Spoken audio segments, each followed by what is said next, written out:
We all need to make smart decisions with our money. The Long-Term Investor podcast shows you how by distilling complex financial matters into easily digestible lessons.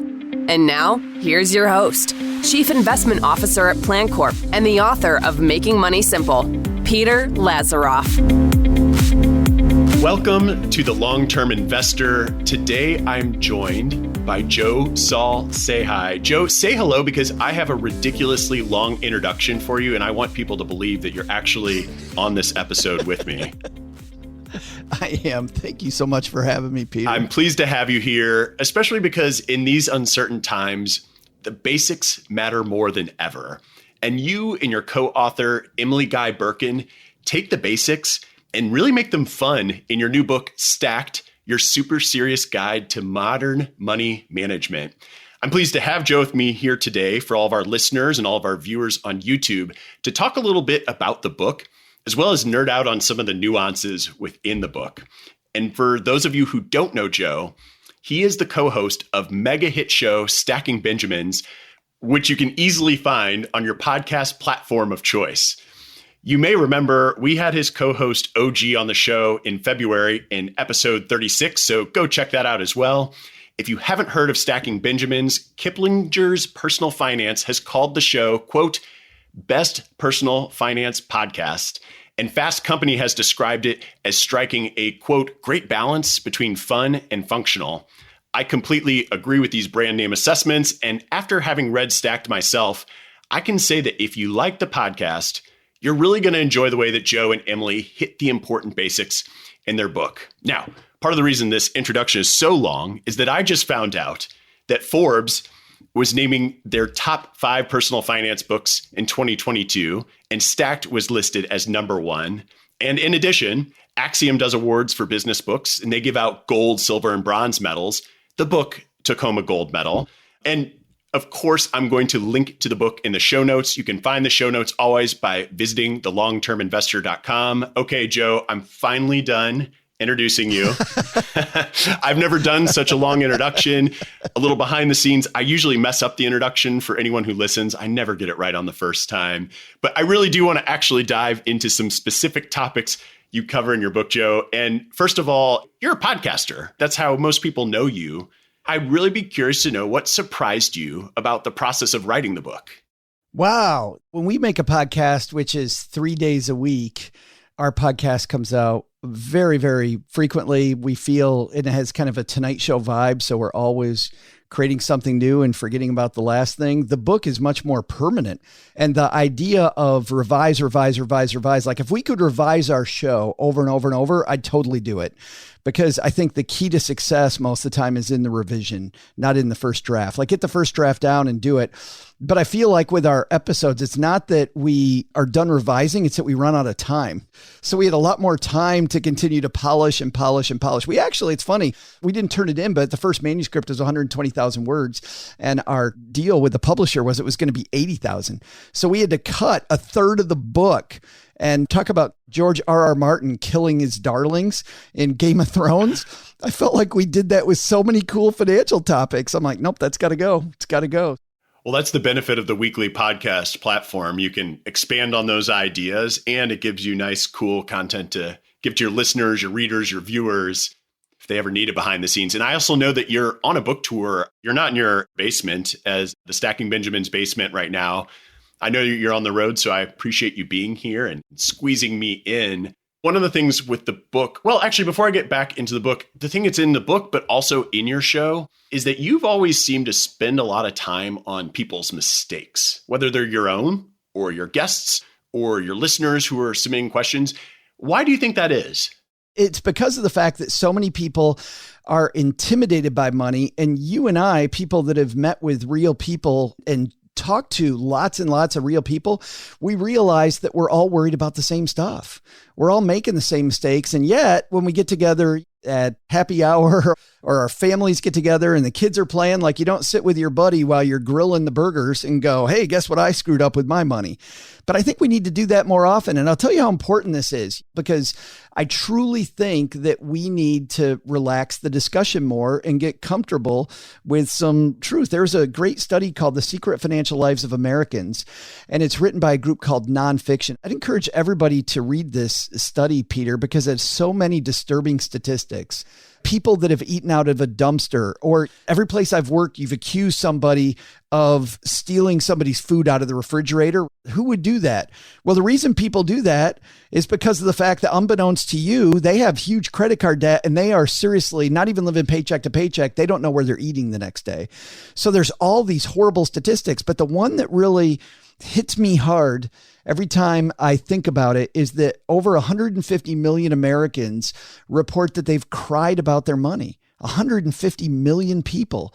And it's funny because initially when I read that, I thought, okay, that's got to be the part of America that's living paycheck to paycheck. Not sure where things are going to happen for them the next week. And while that's true, that's a higher percentage of people making $250,000 or more a year.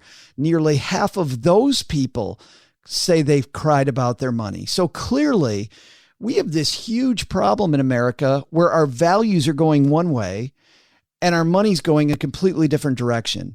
And while it might be about increasing your income, it's much more about getting into these discussions that we need to have. And we can't have the difficult conversations if we're always just bragging about our money.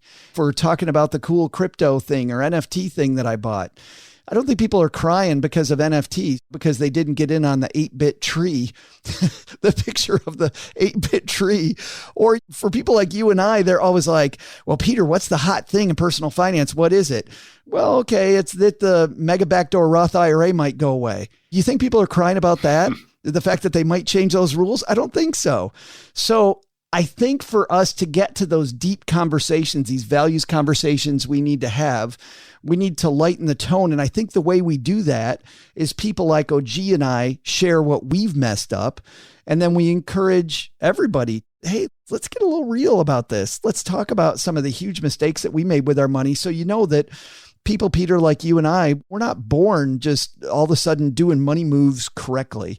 That's the reason I like talking about mistakes versus how brilliant I am with my capital. Well, in school, you're given a lesson, then a test. And in life, you're given a test, and then you learn the lesson.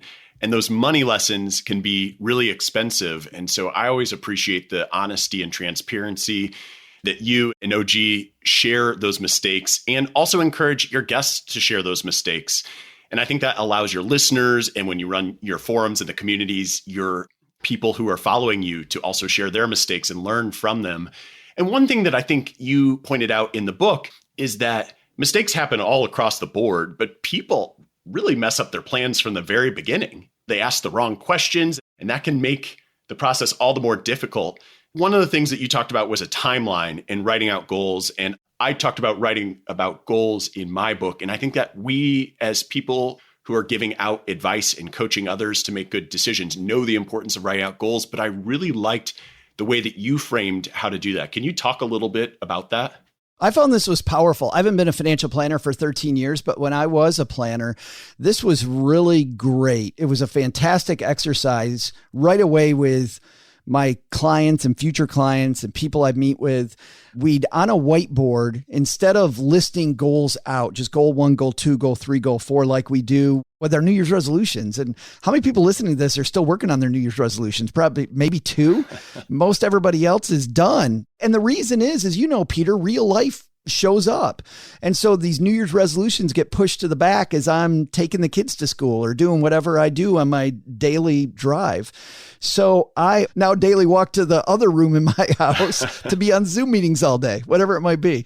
But because real life takes over, it's important to bring them back to the front. And I think the way we do this is we make our goals fight against each other. So we look at them, and we are visual. When we're born, we don't know language yet. We have to learn language, but visualization is something we do immediately if we have sight. And so I really like this idea of a vision board. And I think doing that with your goals, where you put yourself and anybody else you're planning with on a piece of paper, landscape style, and you draw a line across that represents the rest of your life. So you today, a line that's the rest of your life, and then draw some circles, which are the bags of money you're going to need to reach all of your big goals. So let's say that it's 2000, the year 2000, and it's me. I, in 2000, had 2 kids I really wanted to put through college, my spouse, Cheryl, and I wanted to be financially independent at some point. I was just getting my financial house, my foundation together after really messing up my money bad in the 1990s. But now I had this foundation. I'm saving aggressively. I'm investing. But I've got these 2 really big things that I want to do. I really don't want my kids to have credit card debt, but I also don't want them to have student loan debt. And I also know that I want to be able to do whatever I want to do when I want to do it. So I put those out on a timeline, and then I ask some basic questions. Question number 1 is, what do each of these goals cost? In other words, how much money do I need to save today? And what rate of return do I need on my money? And what this does, by the way, Peter, is something very powerful that's a side thing. Everybody used to come into my office with FOMO, this fear of missing out on the hot investment. Joe, everybody's talking about this investment. Everybody's talking, should I put my money in this thing? Is this good? And the cool thing is when you do this timeline exercise, you can get rid of, is it good as a question? That's the wrong question. The real question is it good for me? Is it good for this goal? So I grew up in West Michigan in farm country. And if you think of your investments like we did when we would plant fields, you have a growing season. So if I plant corn in the middle of January, it ain't going to make it. I plant it in a certain time in April or May, and I harvest it in August or September. And we know the number of weeks. Generations upon generations know. It's actually the same for investments. So now it's okay if my buddy at work has an investment for me to say, that sounds really good, but it doesn't meet my goal. And now I can, instead of being an inch deep and a mile wide, trying to know everything about every investment, now I can be very deep on the few investments that actually meet my goal, the investment types, and I can really get nerdy about those things, which is really powerful when you actually know what the bumpiness of the ride's going to be as you get invested. So that's the first thing. The second thing is you take all of these items and you ask, what do they cost me today? How much do I need to save for each of them? And let's say you can't get them all. My friend Paula Pant at a great podcast called Afford Anything says you can afford anything, but not everything. And now if I can't afford all my goals, Peter, now I have these really cool values discussions. Is it more important for me to pay 100% of my kids' college or to be financially independent at 50? Which one is it? If Cheryl and I have a discussion about that and we go, no, we really don't want our kids to have the debt that we had coming out of college. Okay, well, guess what I got to do? I got to move the financial independence goal back, or I have to increase the rate of return, get riskier with my investments, or I have to save more money to get it all. I have to figure out the budget. So it actually is really cool that Cheryl and I then are able to have these what's more important discussions. Is there an ROI in college? I don't even want to put that out as a goal. Some people go, I don't know, maybe work, maybe there's value in them deciding, me helping as a parent decide what level college plays in their life. But I think the world gets a lot cooler and you're able to invest in a way that you know why you're doing it. You know exactly, this is more important to me, this is less important. And you start putting those things in order. And guess what? You're less likely to cry about your money because you have the right investments. You have a budget for a reason, not just because you have a budget and you're supposed to. And you build milestones along the way to these different goals to make sure that you're on track for each of them. I love that visualization. And actually, I rarely talk about this on the show, but I am part of a startup company that provides corporate financial wellness to Fortune 500 companies called BrightPlan. Actually, you can get a free trial by going to brightplan.com/simple, and you get 3 months for free. But ultimately, the way that we mapped out the timeline was the same way. You had this goal and why is it important to you? And we placed it on a timeline. And I think that's really nice that that's how you laid it out in the book, plus adding the cost and the expected return. Totally love that. But also people are, as you alluded to a few minutes ago, they're always comparing themselves to everybody else. And they want to know what's the best investment. And really, it's not about whether you have more than your neighbor's brother's cousin. It's, do you have enough to really reach these goals that you've set out that you think are important to you? So you mentioned college for your kids. Some people would rather their kids foot the bill themselves. Some people want them to go debt-free. Lots of people have lots of feelings about cheap college versus expensive, but what matters to you is all that's important. And once you have this visualization, you've done some of the planning forward. And one thing that I loved from your book is how you talked about budgeting is not the same as tracking. I don't know if I'm quoting directly from the book. Budgeting is looking forward. Tracking is looking backward. I have a Mint account. I've used Mint since, I don't know, the financial crisis. And I use BrightPlan a lot now because we have some of those same features. But maybe talk a little bit about that, Joe, how that has played a role in your own finances as well as those that you speak to on a daily basis. Absolutely. Before I get to my stuff, just a great analogy of somebody who got this wrong was Thomas Jefferson. Thomas Jefferson did obviously a ton of stuff right. We wouldn't know who Thomas Jefferson was if he didn't do a bunch of stuff right. But Thomas Jefferson was a fantastic tracker of how he spent money. He wrote it all down. We know that he was a dumpster fire with money because he tracked it so well. And the bad news is, even though he wrote it down, every biographer I've ever read of Thomas Jefferson said he owed everybody money and he was constantly under pressure with his creditors to do the next thing. And he was always having to stave them off. But it's because he didn't do the other side of that, which is when Thomas realized that he had a spending problem, he then had to plan a budget forward to try to get rid of that problem. Maybe he tried it, maybe he didn't. I don't know that part, but certainly tracking and seeing where you mess stuff up is an important part of the plan. The second part, though, is what do you do about it? And it really depends on you. A lot of people that I know, if they're able to get all their financial goals by putting that money on autopilot and automating it to go into the right account to reach those goals, then they spend the rest. That's the perfect anti-budget for somebody. Automate everything you have to do and spend the rest because we don't know how long we're going to be here. You can't take it with you. Well, I actually said this in the book. I said, I haven't been to heaven, but I don't think you can take your money to heaven. But I have been to Vermont, and people in Vermont tells me it's the same thing. And I just don't think you can. You can take it with you for that reason. People in Vermont, very braggy about their state, but rightly so, Peter. I don't know if you've been to Vermont, but it's gorgeous. I have not. Maple syrup, though, right? Isn't that the thing? Yes.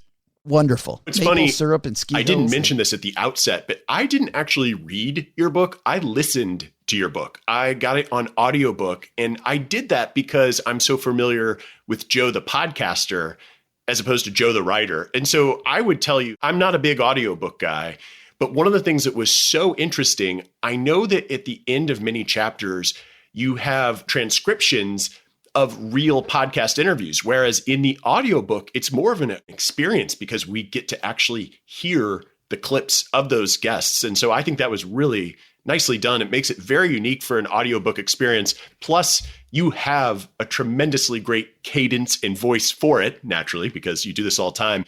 Before I ask you more real finance questions, though, was that your mom who was in the audiobook? This is a great story. And by the way, even before I answer that, let me tell you, I was so happy with all the experts that agreed to be in the audiobook. So Gene Chatsky from the Today Show, Jill Schlesinger from CBS News, Phil Town, the Rule 1 investor talking about investing, Money Girl, Laura Adams, Maury Tahirapur, who is a great negotiator for the NFL Players Association when we talk about negotiating. So all these people, it was really cool when they said, yeah, you can use the interview in the book. But so my mom, the podcast has been around for 10 years.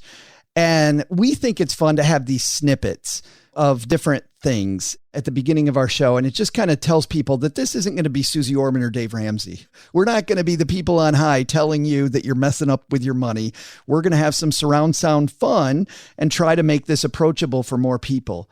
Early on, I go to my mom. I'm like, Mom's always this off-screen character that you always know is upstairs baking or riding her Harley or doing something, but you never hear from her. So I thought, how cool will this be? So I take my recorder and I have mom do some snippets for me. Well, my mom, Peter, had me when she was 18 years old. And my mom sounds hella young. She sounds really young. She's 72 now, so you can do the math on how old I am. But she still sounds young. And in fact, my friends always say my mom has an incredibly young spirit, which is great. I mean, if you're in your 70s and sound young and act young, it's wonderful. But it ain't great for a podcast, Peter, when your mom sounds like your sister. So I do a lot of nonprofit work because I think it's important to be part of your community. And I think that giving is way more fun than receiving. So I'm on this board of this group in Texarkana, Texas, where I live, called Partnership for the Pathway. And we help the cities build walking trails, which are safe routes to school. It's one of the cheapest things that a community can do, a city can do, that raises property values at the same time. So there's a financial aspect, there's a health aspect, there's a beautification aspect. It's great all the way around. It doesn't cost a ton of money to build these trails around towns. And I'm at this meeting, and one of our founders, her name is Julie Ray Harrison. And for people that don't know where Texarkana, Texas is on a map, it's right at the corner of Arkansas and Texas. It's Northeast Texas. And this woman, Peter, has a wonderful older woman, very nice Northeast Texas accent. And I went, holy crap, in the middle of the meeting, we're talking about something else, like matching gifts to the city and this trail, the Nicks Creek Trail, and this beautification project. And all of a sudden in the middle of that, I go, holy crap, you are my mom. You are my mom.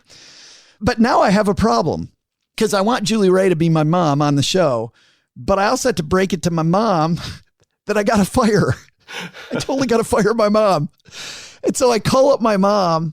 I go, Mom, you sound really young and you have a very young spirit. And she's like, it didn't work, Peter. She's like, oh yeah, buttering me up is not going to, yeah, really, you're firing me. But then she heard Julie Ray. So what was cool about this is that Julie Ray became my mom on the show. And when you hear snippets like, you can't play with that Ramsey boy till you eat your peas, or, you know, if you keep podcasting like this, you'll go blind.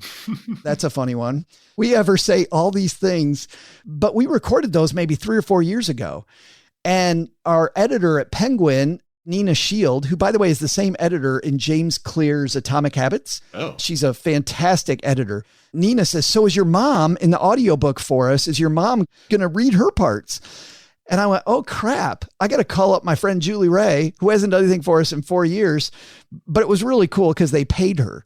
So I said, hey, good news. Penguin Random House wants to give you money to be my mom again. You want to do it? She's like, she doesn't say heck yeah. But she, in her very nice mom voice, she's like, well, certainly I'll play your mom again, Joe. It was really neat. That is hilarious. And when listening, I picture a little bun and thin glasses and a hot steaming pie in her hands as she's giving mom's money lessons. So I appreciate you letting us deviate. I'm glad I asked the question there. That's great. But I'm going to pivot back for our listeners. Oh, yeah. I actually have one more thing there that's kind of funny. So she swears in the book because I didn't know she was going to be reading it. So I have her say the S-bomb, not the F-bomb, but the S-bomb. She says it, and Julie Ray does not swear. And it was horrifying to her that that word was going to come out of her mouth. But it's so in character for the character, but it's so out of character for her. So if you listen to the audiobook and you hear her say the S-bomb, she was not excited about doing that. Well, I know all the stackers listening to this episode are going to love the little inside baseball they get there. So thanks for sharing that, Joe. And I'm going to pivot back into the world of finance. One of the topics you covered that's not exactly a sexy topic is insurance. And you covered it very thoroughly. But there was one concept in particular that really resonated with me, and I think it applies well beyond the insurance decisions that you have to make. And that's really the concept of thinking through financial choices in the context of what would happen if, instead of what insurance should I buy, or how much insurance should I buy, or should I have an emergency fund, or how should I prepare for a market downturn? You know, asking this question, what would happen if, really seems powerful. If you have an emergency fund in place, your insurance priorities are going to change. And I think you sort of point out the fact that you should prioritize your expensive policies and ignore the cheaper ones. Maybe you could talk a little bit about that. That kind of turns it on its ear. And it's really, you want me to buy expensive insurance is what you're saying, Joe? And it's not at all what I'm saying. What I'm saying is they've done the homework. And by the way, insurance companies are in the business of making money, and insurance is an important part of a financial plan. So knowing a little bit about how it works, I think, can really really, really help you a ton. You'll either save money or maybe spend the same amount of money and have adequate coverage versus having these coverages that don't match. And the first way we do that is we get away from the sales speak that insurance companies like. They want to be a part of the conversation because they want to make money. So the conversation that they want you to have is, do you value this type of insurance? Is this an insurance that you should have? That is not the question you want to have. It's not a horrible question. It's directionally right. But the bigger question, to your point, Peter, is not about insurance. It's, what is my biggest risk? What are the risks and how do I cover those? So when I was a financial planner, I had a client who built roads and highways in the state of Michigan and was an engineer. And she told me that whenever their team would build a road or a highway, the first thing they would do is, what are all the things that could go wrong? And they'd eliminate as many of those as possible ahead of time before they built.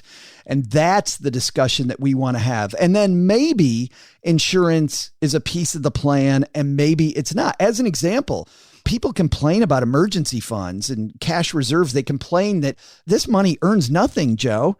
It earns zero. Why wouldn't I just use my credit card or my home equity line of credit if something bad happens? Well, there's a lot of dangerous things we can talk about there, but the ROI on your emergency fund is not the rotten interest it pays. It's in the fact that in your car insurance or your homeowners, you can raise your deductibles and pay less. So actually the savings that you're getting from Allstate or Progressive or Geico or whoever you have as your insurance company, that savings you get, you can think of as the interest you're getting on top of that crappy interest rate on your emergency fund, because you have freedom from worry and you can self-insure. You can avoid short-term disability insurance coverage, which is very expensive, because you can be your own short-term disability coverage if you have 6 months in a bank account. With all this stuff, madness going on around the world right now, and the uncertainty of financial markets that result from all of this horrible stuff going on, you can afford to wait that out and not blow up your plan because you have an emergency fund. So there's all these ROIs about bad things that emergency funds help you handle. And I think an emergency fund, for that reason, is the core of your risk management strategy. But then beyond that, the reason you look at which insurances are more expensive is because insurance companies have these people with really thick glasses sitting in windowless rooms in the back. And by the way, the people that do this, I know you're laughing because actuaries know all the best actuary jokes. Every actuary I know knows the stereotype. And by the way, they're not usually that stereotype, Peter. They're usually very nice people, but they're sitting in a back room with all these charts, because what happens whenever I hear somebody say that an insurance company's ripping me off, I think maybe the salesperson's ripping you off, because that can happen. But the insurance products are hella competitive and they're state regulated.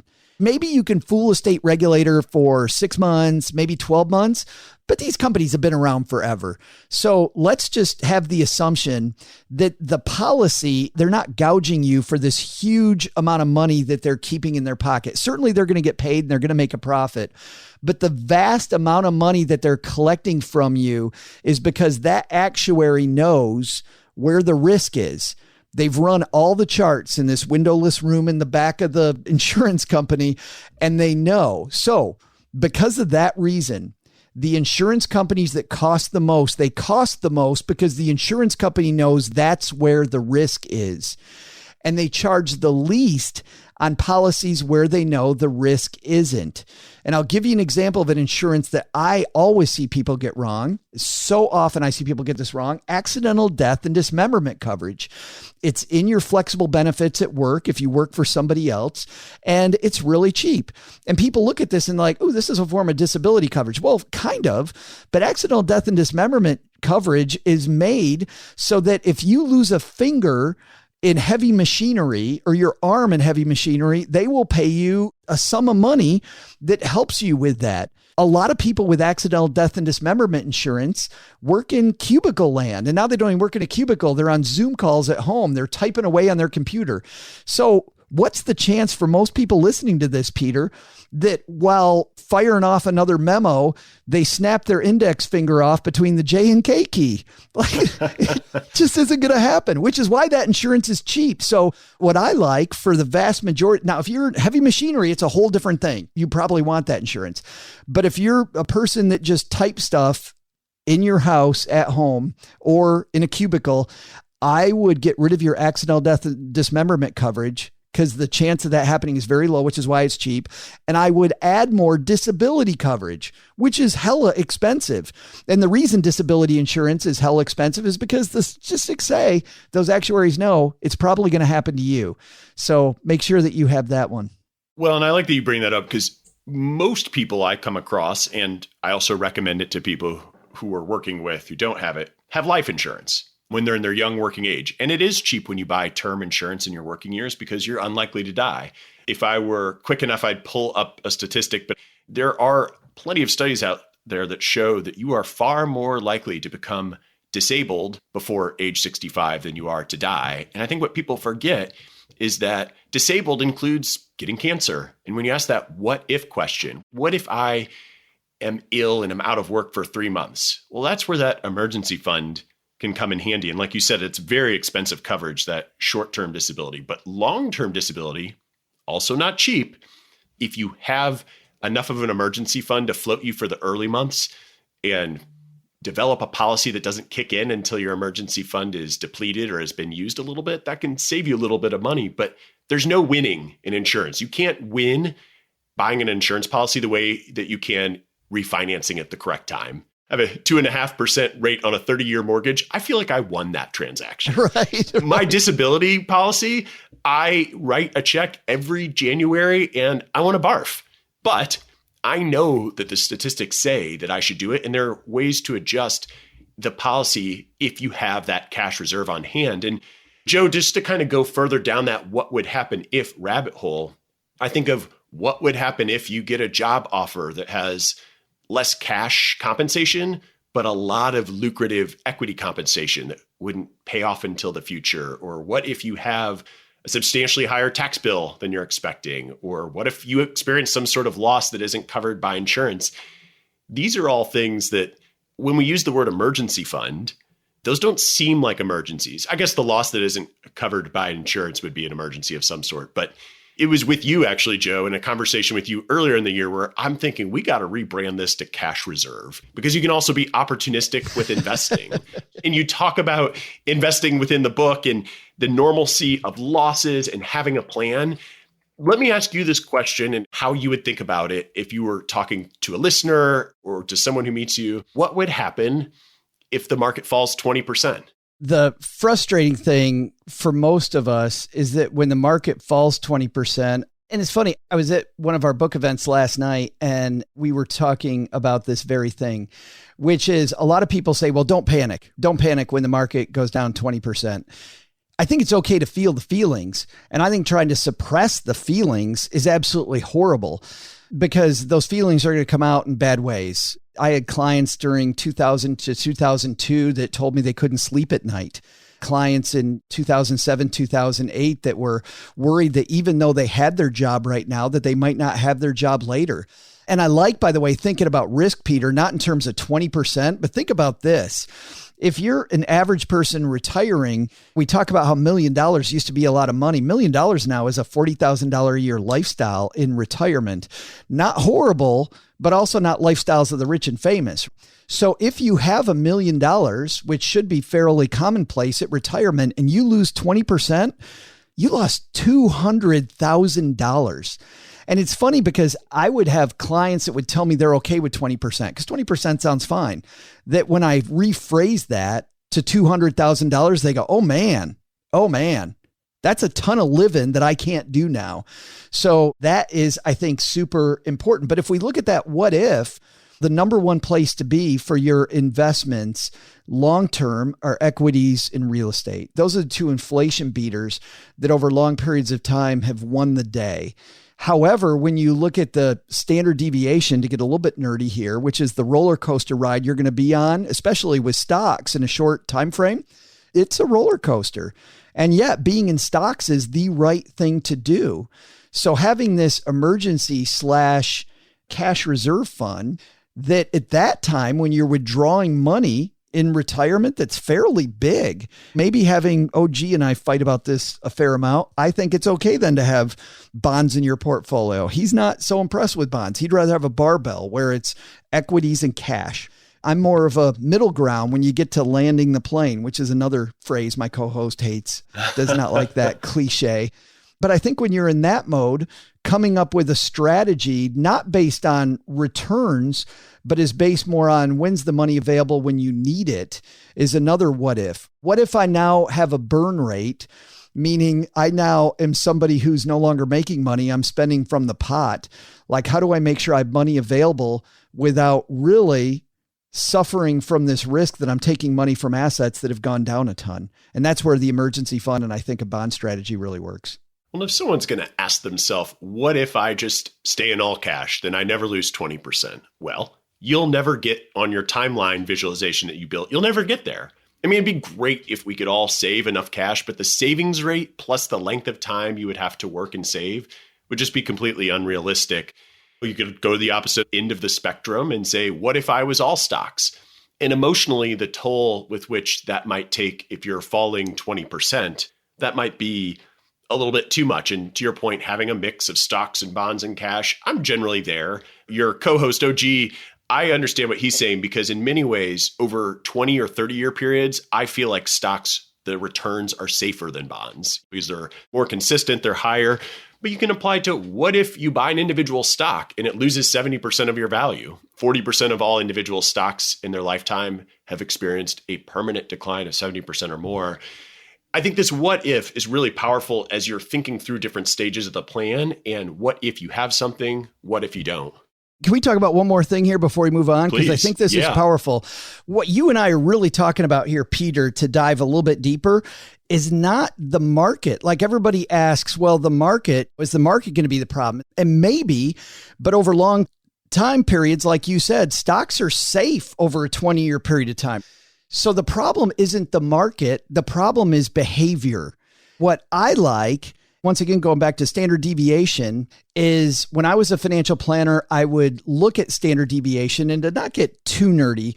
If you look at this number and let's say your rate of return over long periods of time is 9%, and your standard deviation is 14, without getting, once again, it's much more mathematical than this, but in most markets, you'll be 14 up from that or 14 down from that. So with my client, I could mathematically show them this is the roller coaster ride in most markets. It's almost like the pilot coming on, telling us what the turbulence is going to be on the flight ahead of time. Another analogy OG hates, which is why I like it. I think knowing that turbulence ahead of time is so important because we get in a market like we're in as we're recording this. And you can see it in the media. The media is already freaking out. You got people starting to freak out. What if the market now is gone forever? And this is the time when it takes some courage. But knowing what the bumpiness is ahead of time, the problem with an all stock portfolio, I don't think is the stocks. I think the problem is you. And can you handle what all stocks are going to give you when it comes to that expected bumpiness? That's the technical term I know they use. CFAs use that all the time, bumpiness. I have my CFA designation, and yes, that was in the textbook, I'm pretty sure. It's been a while since I completed those exams, but I'm pretty sure that was in the level 3 textbook. Yeah, I'm sure, right. Well, Joe, I would love to dive deeper with what if into everything, but I know we're running short on time, and I'm just kind of curious for our listeners who've enjoyed this conversation and enjoy your show, or maybe some who have already read the book, what are some book recommendations that you would give for people who want to dig deeper on some of these things? For a simple book, number one is I really like your book, frankly. I was hoping you might say that, so thank you. Not to suck up to the host, but listen, what I really like about your book is, frankly, the fact that it's thin. And the reason I like that is because of the conversation you and I had at the beginning here, which is you just got to get into the water and you got to be okay with making some mistakes. And the fact that we get so uptight about our money, we don't do that. So the way that you simplify it, I super, super like that. And I'm going to point to a couple books which aren't finance books because I know people do that all the time here. One that I really like that I didn't think that I liked when I read that is 7 Habits of Highly Effective People by Stephen Covey. Because I think that sharpening the saw is so important. Even if you have financial advisors around you, you cannot, Peter, and I talk about this in my book, you can't abdicate the throne. You are the queen or the king, and your advisor is there to make you smarter. Mary Barra at General Motors is a CEO I have a lot of respect for. And Mary goes to all the meetings. She knows everything about a car. She doesn't show up at work and go, hey, advisors or VPs that run the different departments, how's this car thing going that we're doing? And a lot of people do that with their advisors, and I think that's horrible. So sharpening the saw yourself, even with advisors, I think is hugely important. Begin with that in mind is what we talked about with visualization. You get rid of a lot of this worry about, do I have the right investments? If I just start with the goal and work backwards, you're much more likely to have the investments that meet the goal. I like that book. I also think, as a guy that really enjoys creativity, one of the things that frustrated me about a lot of people's financial plans, and not even their financial plans, just their lives, I think they didn't dream big enough. They dreamt too small. Like, what could I really do? It often bothered me when people would go, no, I've got $5 million. I'm going to be fine. Well, not to put stank on your goal, but good for you. There's 150 million people out there crying about their money. There's podcasts like yours, like mine. There's books. There's all this stuff, and we're still leaving people behind. You could do so much in your own community by thinking a little bigger. It's not just about you. And it's more fun, by the way. What you learn is it's more fun to bring your brother with you. So I love this little tiny coffee table book called Steal Like an Artist by a guy named Austin Kleon. And it's not a book you read end to end, but it's about, if you think you're not creative and you're like, well, how do I think bigger, Joe? Look at what other people do. Don't steal it because there's no joy there, but remix it, pay homage to it, and make it yours. And so most creative people know that creativity is not built in a vacuum. It's built by being inspired by others around you. And so for me to get inspired, I think Austin Kleon's Steal Like an Artist is really good. That was a wildly impactful book for myself. And it's a great example happening in the moment is I am taking this idea from your book in insurance on what if and thinking about the million different ways I can apply that to things I do. It's a really good example of finding someone else's work, putting it into your own words. And when you end up reading enough personal finance books, you mix them up and then you suddenly know what your own beliefs are. So could not agree more. That's a wonderful suggestion. I love that you threw that out there. I love that you threw out my book. I was sort of kidding when I say, I hope you would say that, but I could tell from your face that you might.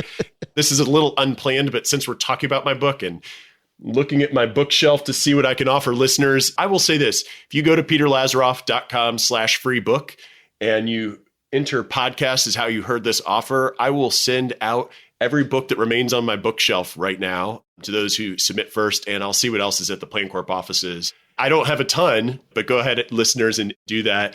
Joe, one more quick question to close out that I ask all of my guests. What does it mean to you to be a long-term investor? I think it means, and it's funny because I'm going to give you an answer of something that I heard a very brilliant guy named Jason Zweig at the Wall Street Journal, write yep. in a column recently. Jason wrote that being a long-term investor is not what we saw the last 8 to 10 years. It's what we're seeing right now, which is that I think being a long-term investor takes some courage. I think it does take some courage. I think hanging in there is the key to your success. Another brilliant guy, a guy named Morgan Housel, was pointing out the fact that most of Warren Buffett's net worth happened after age 65. Which, don't get me wrong, Warren Buffett's a pretty good investor, but before age 65, you could put him in a much bigger pool of people. But it's really the fact that he kept going that we know who he is. Plus, he writes brilliantly. He's a good orator and he's a great writer, so he can encapsulate what he does, which is another reason why we like Warren. But Morgan says, and I totally agree with this, in all these books about Warren Buffett and why he's successful, we overemphasize his brilliance about stock picking, and we underemphasize time in the market, which Warren has had a ton of time in the market. And you, when you were on Stacking Benjamins, talked about the power of compounding interest. And I think that being a long-term investor means remembering we're after that compounding. And you can be pretty damn average if you let the money compound longer. You can get where you want to go without having to be brilliant if you are a long-term investor. So I think courage and time in the market is the two pieces of the recipe that I like. Great stuff. As always, Joe, thank you so much. Maybe you could share with the listeners where they can find you, and I'll be sure to stick that in the show notes as well. The Stacking Benjamin show is, we call it the greatest money show on earth because it is a circus, as you know, Peter. I'm not interested in teaching you. I'm very interested in surround sound and getting you interested enough in these conversations that you want to have more of them. So you spend more time here with Peter or with any of the brilliant people that we try to curate for people. So stackingbenjamins.com is the place, our show where you're listening to us now every Monday, Wednesday, and Friday. Thanks again, Joe. And for listeners, please be sure to subscribe on whatever podcast platform you're listening to us on. That will help you not miss a single one of the great guests that I have coming before and after Joe. And also, if you're watching us on YouTube, like, subscribe, comment. That's going to be influencing who comes on the show next and what we talk about. So thanks so much for joining us. And until next time, to long-term investing. Thanks for listening to the Long-Term Investor Podcast. To access free financial resources and submit questions to be answered on the show, visit thelongterminvestor.com. Peter Lazaroff is an employee of PlanCorp and BrightPlan. All opinions expressed by Peter and any podcast guests are solely their own opinions and do not reflect the opinions of PlanCorp or BrightPlan. This podcast is for informational purposes only and should not be relied upon as a basis for investment decisions. Clients of PlanCorp and BrightPlan may maintain positions in the securities discussed in this podcast.